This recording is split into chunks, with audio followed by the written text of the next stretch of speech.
গত এক যুগে বাংলাদেশ ক্রিকেট দল সামর্থ্য অনুযায়ী সাফল্য পায়নি বলে মনে করেন বাংলাদেশ ক্রিকেট বোর্ড বিসিবির নতুন সভাপতি ফারুক আহমেদ। মিরপুর শেরেবাংলা স্টেডিয়ামের সংবাদ সম্মেলনে বিসিবির সভাপতি বলেন, গঠনতন্ত্রে পরিবর্তন আনার পাশাপাশি ক্রিকেটারদের একটি নীতিমালার আওতায় আনা হবে। জাতীয় দলের প্রধান কোচের দায়িত্বে চন্দিকা হাথুরু সিংয়ে থাকবেন কিনা সেটা নিয়েও খুব শিগগিরই সিদ্ধান্ত নেবে বোর্ড। সাজ্জাদ সাজুর প্রতিবেদন।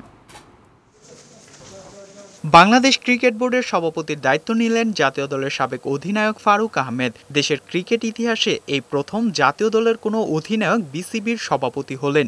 বুধবার সকালে যুব ও ক্রীড়া মন্ত্রণালয়ে বিসিবির বৈঠকে দায়িত্ব দেওয়া হয় ফারুক আহমেদকে। পরে বিকেলে home of cricket Mirpur Sher-e-Bangla স্টেডিয়ামে আনুষ্ঠানিক সংবাদ সম্মেলনে বক্তব্য রাখেন বিসিবির নতুন সভাপতি।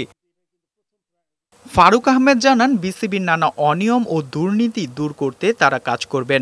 বোর্ডের আগামী নির্বাচনের আগেই নতুন একটি গ্রহণযোগ্য গঠনতন্ত্র তৈরি করা হবে। আমাদের যেই গঠনতন্ত্রটা আছে, যার মাধ্যমে আমরা ডিরেক্টররা নির্বাচিত হই এবং ইভেনচুয়ালি প্রেসিডেন্ট, এই গঠনতন্ত্রের ব্যাপারে আমার চিন্তা করতে হবে যে এক্স্যাক্টলি আমাদের জন্য সবচেয়ে ভালো কি হয়।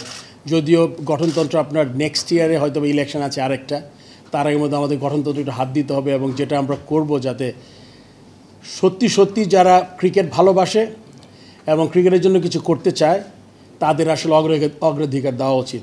তিনি বলেন, আন্তর্জাতিক ক্রিকেটে বাংলাদেশের যতটা সাফল্য পাওয়ার কথা ছিল ততটা হয়নি। জাতীয় দলের ভাবমূর্তি বাড়ানোর পাশাপাশি খেলোয়াড়দের শৃঙ্খলার মধ্যে আনার কথাও জানান নতুন সভাপতি। সবার আগে যদি আমি বাংলাদেশি মনে করি, আমি বাংলাদেশ আমার দেশ, তারপর যদি আমার দল চিন্তা করি, বাংলাদেশ ক্রিকেট দল আমার দল, তাহলে কিন্তু আমরা অনেক ধরনের সমস্যা থেকে আমরা বের হতে পারবো। তামিম ইকবালের সাথে কথা বলে তাকে দলে ফেরানোর ব্যাপারে উদ্যোগ নেওয়া হবে বলে জানান ফারুক আহমেদ। সাজ্জাদ সাজু, বৈশাখী সংবাদ, ঢাকা।